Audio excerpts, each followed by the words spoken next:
یہ قرآن ایک بابرکت کتاب ہے جسے ہم نے آپ صلی اللہ علیہ وسلم پر نازل کیا تاکہ لوگ اس پہ غور اور فکر کریں اور تاکہ اہل فہم اس سے نصیحت حاصل کریں۔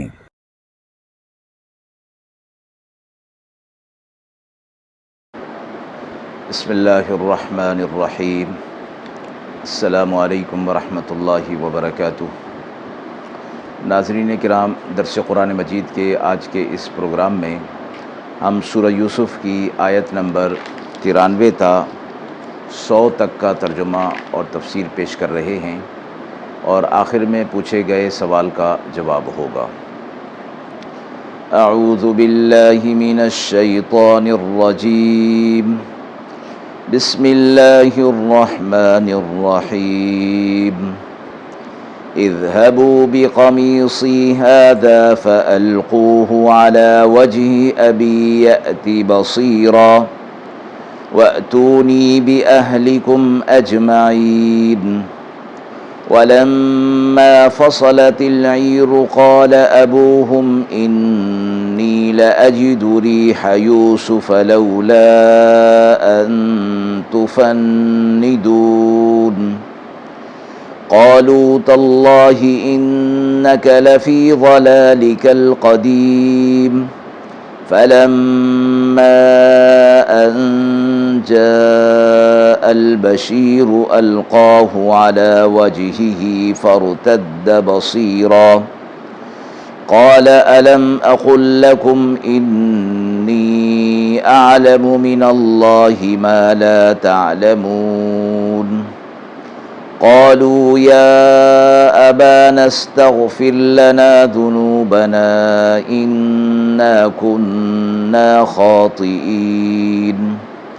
قال سوف أستغفر لكم ربي إنه هو الغفور الرحيم۔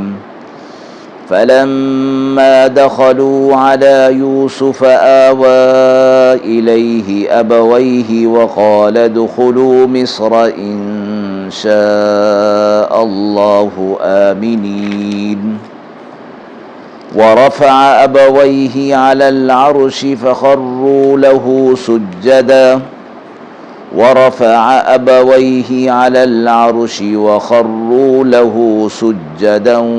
وقال يا أبت هذا تأويل رؤياي من قبل قد جعلها ربي حقا وقد أحسن بي إذ أخرجني من السجن وجاء بكم من البدو من بعد أن نزغ الشيطان بيني وبين إخوتي إن ربي لطيف لما يشاء إنه هو العليم الحكيم۔ آیت مبارکہ کا ترجمہ ملاحظہ فرمائیں۔ لے جاؤ میرا کرتا اور ڈال دو ان کے چہرے پر، یعنی میرے باپ کے چہرے پر، کہ ان کو اور لے آؤ انہیں دیکھتا بھالتا ہوا، اور میرے پاس اپنا سارا گھرانہ لے آؤ۔ اور جب جدا ہوا قافلہ، کہا ان کے والد نے میں پاتا ہوں یوسف علیہ السلام کی خوشبو کو، اگر تم مجھے بہکا ہوا نہ کہو۔ بولے اللہ کی قسم آپ تو اپنی اسی قدیم غلطی پر ہیں۔ پھر جب پہنچا خوشخبری دینے والا، اس نے وہ کرتا ان کے چہرے پر ڈال دیا تو ان کی بینائی لوٹ آئی۔ کہنے لگے میں نے نہ کہا تھا تمہیں کہ میں جانتا ہوں اللہ کی طرف سے جو تم نہیں جانتے۔ کہنے لگے اے ہمارے والد، بخشوائیے ہمارے گناہوں کو، بے شک ہم ہی خطا کار تھے۔ کہنے لگے عن قریب بخشواؤں گا تمہیں اپنے رب سے، وہی بخشنے والا اور مہربان ہے۔ پھر جب داخل ہوئے یوسف علیہ السلام کے پاس، جگہ دی اپنے پاس اپنے والدین کو، اور کہا کہ داخل ہو جائیں مصر میں، اللہ جیسے چاہتا ہے،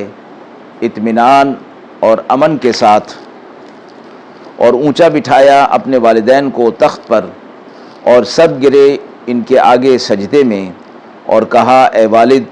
یہ تعبیر ہے میرے اس خواب کی، اس کو میرے رب نے سچ کر دیا، اور اس نے انعام کیا مجھ پر جب مجھے قید سے نکالا اور تمہیں لے آیا گاؤں سے، بعد اس کے کہ جھگڑا ڈال چکا تھا شیطان مجھ میں اور میرے بھائیوں میں۔ میرا رب تدبیر سے کرتا ہے جو چاہتا ہے، بے شک وہی علم والا اور حکمت والا ہے۔ یوسف علیہ السلام کے واقعے سے متعلق گزشتہ آیات میں یہ بات معلوم ہو چکی کہ اللہ تبارک و تعالیٰ کی طرف سے حضرت یوسف علیہ السلام کے لیے یہ حکم ہو گیا کہ وہ اپنا راز اپنے بھائیوں پر ظاہر کر دیں۔ انہوں نے پھر حقیقت کو ظاہر کر دیا، بھائیوں نے اپنی غلطی کو تسلیم کر لیا اور معافی مانگی۔ یوسف علیہ السلام نے نہ صرف انہیں معاف کر دیا بلکہ گزشتہ حالات اور واقعے پر انہیں ملامت تک نہ کی۔ پھر اس کے بعد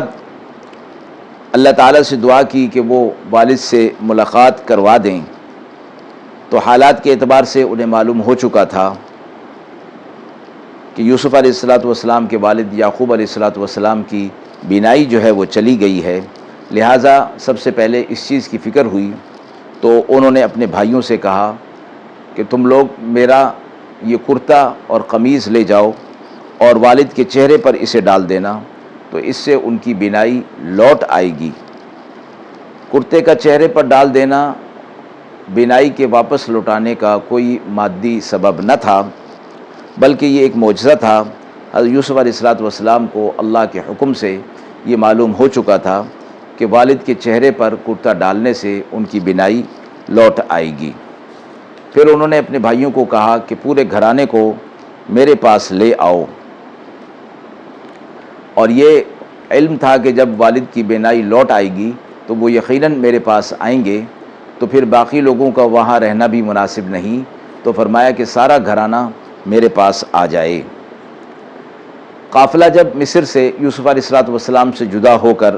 روانہ ہوا تو ادھر یعقوب علیہ السلام کو یوسف علیہ السلام کی خوشبو اللہ کے حکم سے محسوس ہوئی، تو انہوں نے اپنے پاس والوں کو کہا کہ اگر تم مجھے بے وقوف نہ سمجھو تو میں تمہیں بتاؤں کہ مجھے یوسف علیہ السلام کی خوشبو محسوس ہو رہی ہے۔ قافلے والوں نے کہا، آس پاس جو لوگ تھے انہوں نے کہا کہ آپ تو ابھی تک اسی غلطی پر ہیں کہ یوسف علیہ السلام زندہ ہیں اور وہ آپ کو آ کر ملیں گے۔ اتنے میں قافلے سے جو خوشخبری لانے والا تھا وہ بھی پہنچ گیا، اور یہ بتایا گیا کہ شہر مصر کنعان سے 8 دن کی مسافت پر تھا اور 250 میل اس کا فاصلہ تھا۔ اللہ تعالیٰ نے اتنی دور سے یوسف علیہ السلام کی قمیض کی خوشبو یعقوب علیہ السلام تک پہنچا دی، اور یہ بھی ایک معجزہ تھا۔ لیکن ایک وقت ایسا بھی گزرا کہ یوسف علیہ السلام اپنے وطن کنعان ہی میں کہ ایک کنویں کے اندر 3 روز رہے، لیکن وہاں سے اللہ رب العزت نے ان کی خوشبو حضرت یعقوب علیہ السلام تک نہیں پہنچائی۔ اللہ تعالیٰ اپنی تدبیر میں کامل ہے، جیسا چاہتا ہے ویسا ہی فرما دیتا ہے۔ اسے یوسف علیہ السلام کا معجزہ بھی قرار دیا گیا، اور یہ بھی ساتھ ارشاد فرمایا گیا کہ معجزہ بھی نبی کے اپنے ہاتھ میں نہیں ہوتا، وہ بھی اللہ کے حکم سے ہی ظہور پذیر ہوا کرتا ہے۔ پھر جب وہ بشارت دینے والا یعنی مصر سے جو چلا تھا، اور یہ فرمایا گیا کہ وہ یوسف علیہ السلام کے بھائیوں میں سب سے بڑا والا بھائی تھا، اور وہی کرتا لے کر آیا تھا، اور اس نے یہ کہا کہ میں ہی یہ کرتا لے کر جاؤں گا، اس لیے کہ جب یوسف علیہ السلام کو ہم نے کنویں میں پھینک دیا اور اس وقت ان کا کرتے پر میں نے ہی جھوٹ موٹ کا خون لگایا تھا اور اپنے والد کو میں نے اس سے تکلیف پہنچائی تھی، اب جب کہ ان کے لیے ایک خوشی کا موقع ہے تو اب اس کی تلافی میں اس طریقے سے کروں گا کہ یہ کرتا میں ہی لے کر جاؤں گا اور انہیں پیش کروں گا اور ان کے چہرے پر ڈالوں گا، جیسا کہ یوسف علیہ السلام نے فرمایا تھا۔ تو جب انہوں نے قمیص کو ان کے چہرے پر ڈالا تو ان کی بینائی لوٹ آئی۔ پھر انہوں نے کہا کہ میں تمہیں کہا کرتا تھا کہ میں اس چیز کو جانتا ہوں جسے تم نہیں جانتے اللہ کے حکم سے، یعنی اللہ رب العزت نے مجھے وہ علم عطا فرما دیا تھا جو تمہیں حاصل نہیں، اور میں کہا کرتا تھا کہ ایک نہ ایک دن یوسف مجھے ضرور آ ملے گا، اور آج جو ہے یہ ہو گیا کہ یوسف علیہ السلام کا کرتا میرے پاس آ گیا، اور اس کے ذریعے سے اللہ نے میری بینائی کو بحال کر دیا۔ اس پر وہ بھائیوں نے یہ کہا کہ آپ ہمارے لیے بخشش مانگیے،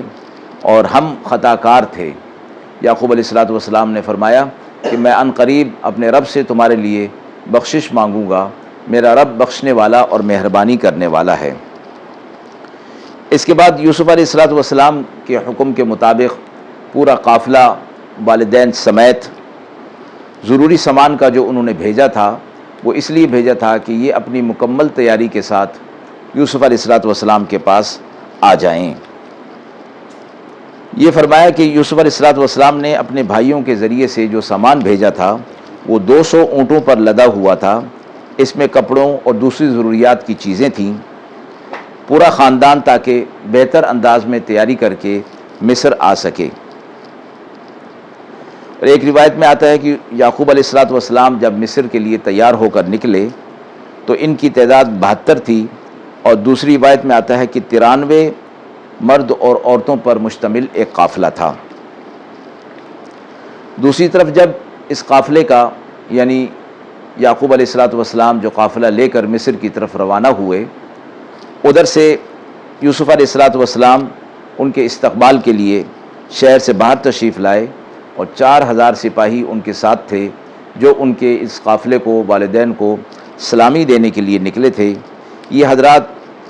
یوسف علیہ السلام کے مکان میں داخل ہوئے تو انہوں نے اپنے والدین کو اپنے پاس ٹھہرایا۔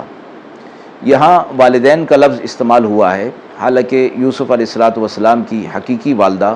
جن کا نام راحیل آتا ہے ان کا انتقال ہو چکا تھا۔ یعقوب علیہ السلام نے ان کے انتقال کے بعد ان کی حقیقی بہن لیہ سے نکاح فرما لیا تھا،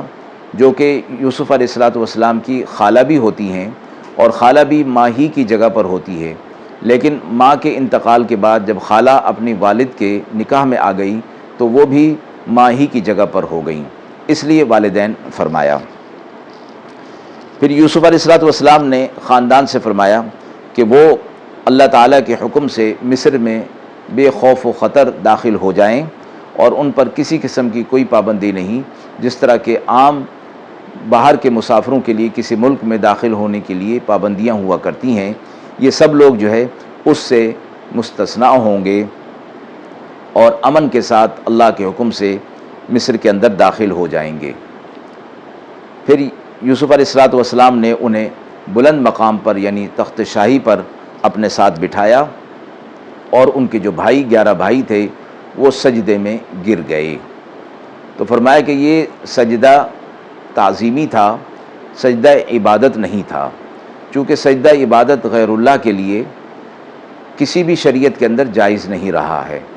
البتہ گزشتہ شریعتوں میں سجدہ تعظیمی جائز تھا، لیکن امت محمدی صلی اللہ علیہ وسلم میں سجدہ تعظیمی کی بھی ممانعت فرما دی گئی۔ آپ صلی اللہ علیہ وسلم نے فرمایا کہ غیر اللہ کے لیے اگر سجدہ ہوتا تو میں شوہر کے لیے حکم کرتا بیوی کو کہ وہ اپنے شوہر کو سجدہ کرے، لیکن چونکہ غیر اللہ کے لیے سجدہ نہیں ہے، اس لیے کسی کو بھی نہ سجدہ عبادت نہ سجدہ تعظیمی کیا جا سکتا ہے۔ اس کے بعد یوسف علیہ السلام نے اپنے والد سے فرمایا کہ اے میرے والد، یہ بچپن کا وہ خواب جو میں نے دیکھا تھا اللہ رب العزت نے آج اس کو پورا کر دیا۔ اللہ تعالیٰ کا شکر ہے کہ اس نے اس خواب کی سچائی کو آنکھوں سے مجھے دکھلا دیا۔ پھر فرمایا کہ مجھے اللہ نے مجھ پر احسان مزید فرمایا کہ مجھے قید خانے سے نکالا،